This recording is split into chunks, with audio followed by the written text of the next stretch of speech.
guys, thanks for tuning in. This is Optibotimus coming at you with another video review. And today we're going to be taking a look at the new Hot Toys MMS 296 of Vision from Avengers Age of Ultron.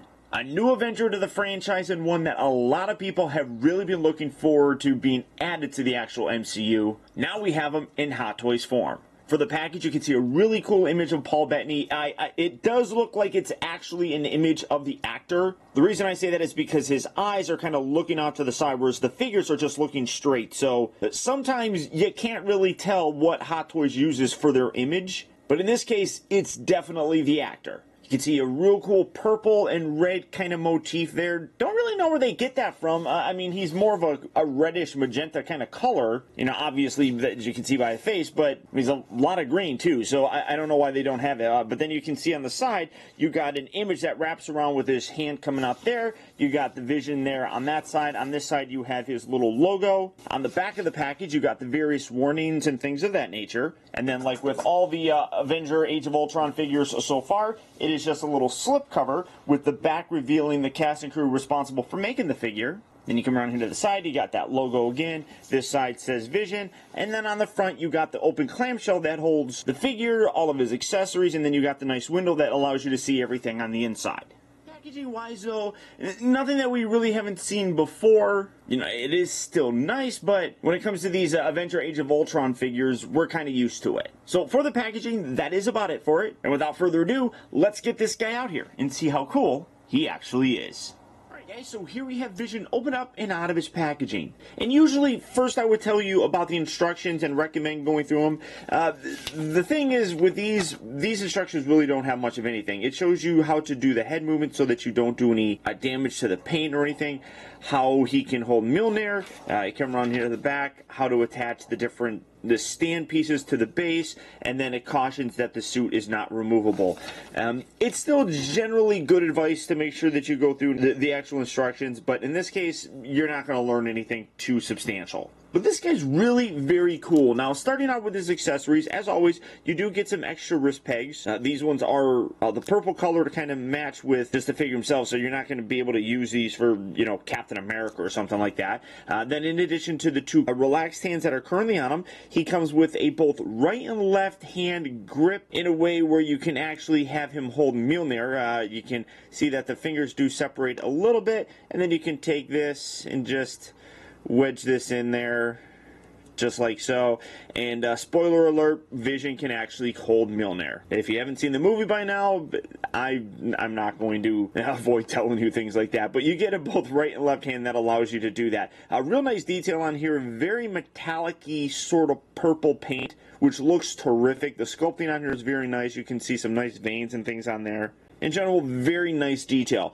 You get a both right and left fisted hand, which again has that really nice metallic purple paint on there, with that same great sculpting and vein work and things like that. And then you get a both right and left open hand, you know, kind of like him, I don't know, doing a dramatic pose or something like that, but still very nice detail on these hands as well.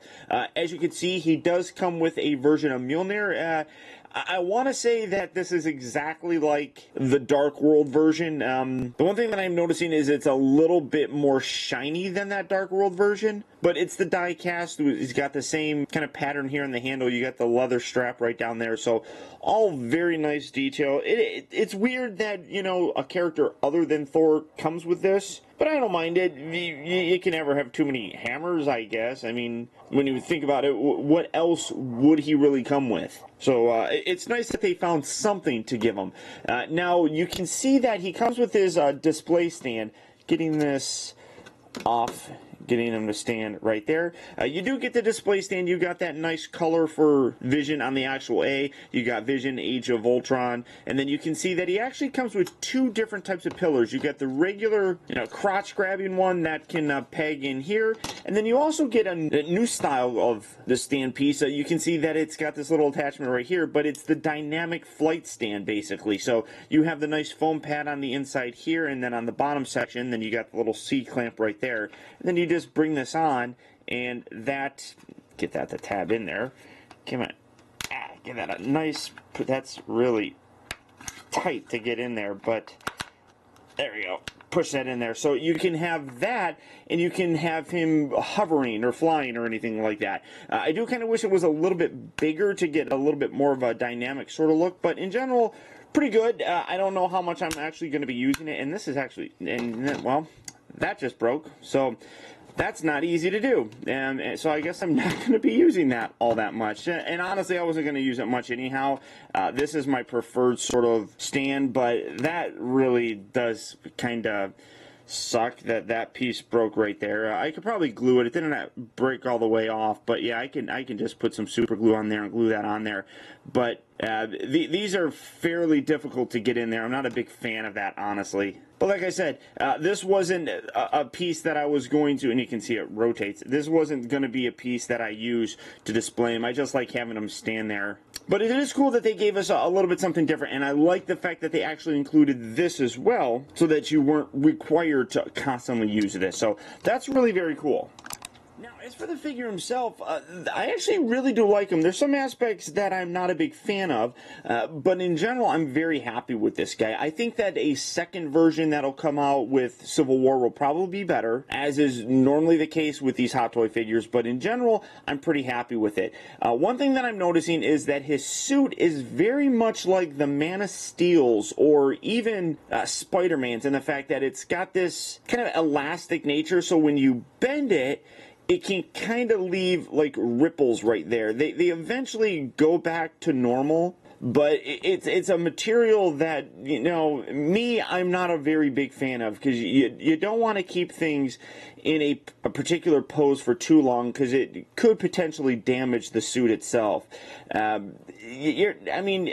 guess, you know, you aren't going to really do a lot of dramatic poses with this guy in general, but I think for the most part, the suit comes across very nicely. I just honestly don't know how functional it is. One part that I don't really like, and we're just going to start off here, is this cape. It's a cool looking cape. You can see it gets pretty big. He's got wires on the outside here, so you can position this. One thing that you're seeing, though, is it's longer than his actual feet. I don't know how well you're going to be able to see that, but it hangs down lower than his feet does. So when you put it on the ground, it bunches up. You kind of have to make it go back like that. I wish the cape was actually a little bit shorter. But the other thing is, these just look like drapes, to be totally honest. I wish there was, and it doesn't look bad, and there's a little bit of it, but not as much as I was hoping.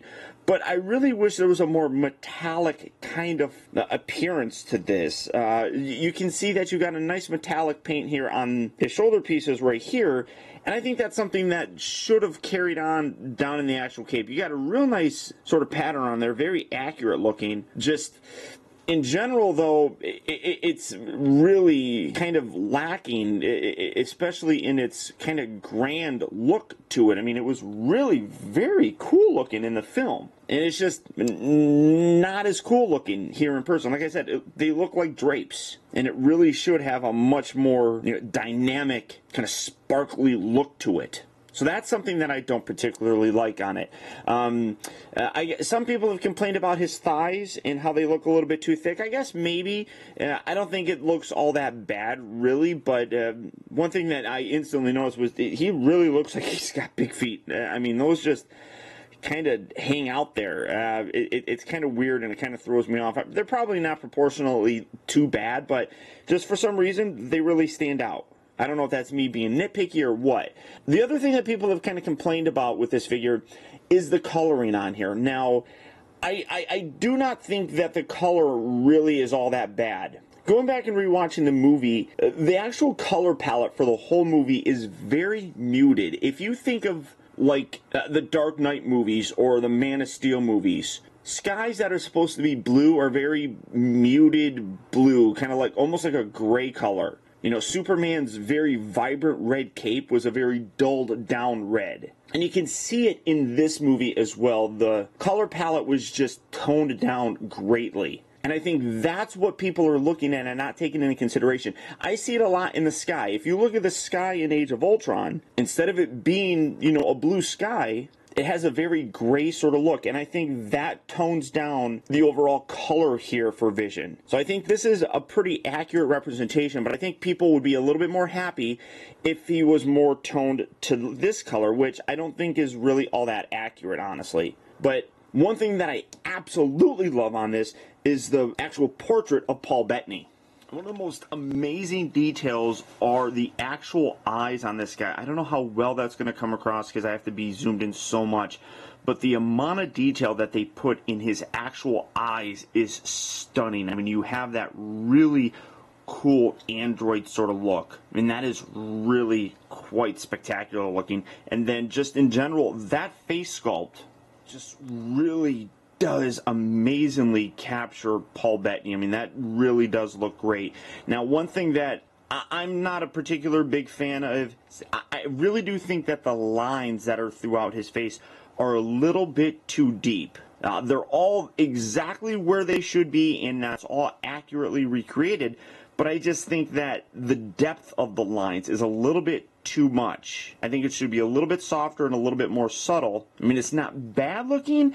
I just think if, like I said, if I was doing this, I would soften those a little bit more. But great detail on that entire thing. And then when you take a look at the suit, you got some real nice texturing on the fabric. Again, as I mentioned, it is a kind of flexible material, but still looks really good. And you can see how he's got the, the red bits that do subtly go through the entire outfit itself, but come down to the legs. Again, very nice detail all the way down. You come around here to the legs and everything, and you got that same pattern and the same kind of red coloring kind of sprinkled throughout. Everybody keeps talking about how these do look like Iron Man gauntlets, and they kind of do. I guess it's kind of apropos considering, Tony Stark is the one that made them. You do have the really nice Infinity Stone right there. Some people don't like the new origin of this, and that the Mind Stone is a part of Vision, whereas that should be kind of just the Solar Stone. That's where he gets his power. But remember, in the original comic books, he was created by Hank Pym, so it's a little bit different here in the new Marvel Cinematic Universe. In general, though, I think he looks really great, has a nice amount of detail. There are elements that I'm not a fan of, but all in all, very, very happy with the figure. Now, for its articulation, the head is on a ball joint, so you get a nice range of motion with it. Looks left, right, up, down. You get a real nice high up kind of look for him, so you can get him flying, which looks really very good. I want to say that there is the lower neck joint. This is a softer rubber here, but I'm not going to force or anything because I don't want to warp the plastic or anything like that.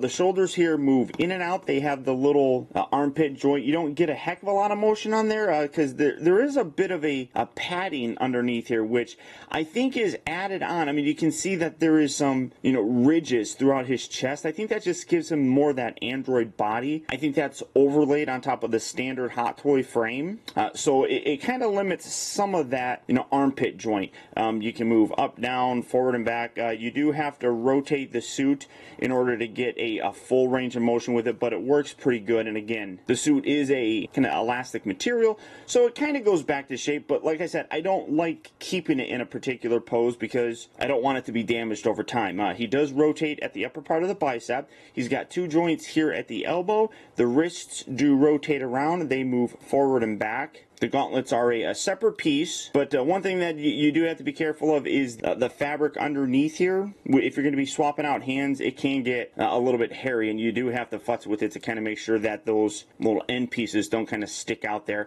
He does have an upper ab crunch. It can also pivot side to side. He's got a waist swivel, moves forward and back, but again, you don't want to overdo it because you don't want to really tear the material or anything like that. So nice range of motion there, moves forward, moves back here at the hips, moves in and out, but again, it creates an ugly kind of look when you're doing it. It all wrinkles up and everything, so you are going to have to be very careful when you're posing this figure. He rotates at the upper part of the thigh. He's got two joints here at the knee as well. Come down here. The boots are actually on separate pieces. You got the actual foot section, and then you got the shin pads, so you get a nice range of motion there. They can tilt side to side. They can move forward and back. So you get a nice range of motion there in the actual legs. And then, like I said, you got the cape with the wire there, so you can kind of position that how you see fit. In general, great figure. I do believe that we'll get a second one when Civil War comes out. And as always, they do improve the figure. So I'm curious to see what they'll do when they have a little bit more time to kind of work with, you know, what they had and actually developed with this first figure. Now, if you're a fan of the Marvel Cinematic Universe, this was a character that you were probably really looking forward to being added to the lineup. And while he probably didn't get a heck of a lot of attention in Age of Ultron, I have no doubt in my mind that he's going to be a huge player in the upcoming Marvel releases. There's just too much division to kind of, you know, relegate him to, you know, a B-list character. That being said, this is definitely a figure that I think a lot of people are really excited about, but you could probably wait until we get a future release. That's not to say that this is a bad figure, not at all. I mean, this guy really is great, and if you want to have him in your collection right now, this is a great way to do it. So if you'd like to pick this guy up, he is available at Sideshow Collectibles. So all you have to do is click on the link down in the video description. You'll go to Sideshow where you can check out availability on this guy, as well as the rest of the Hot Toys Avenger Age of Ultron figures. But beyond that, guys, that's about it. So once again, I want to thank you for tuning in. This has been Optibotimus. Don't forget to please like, comment, and subscribe in case you haven't already subscribbled. And until next time, I'll talk to you later.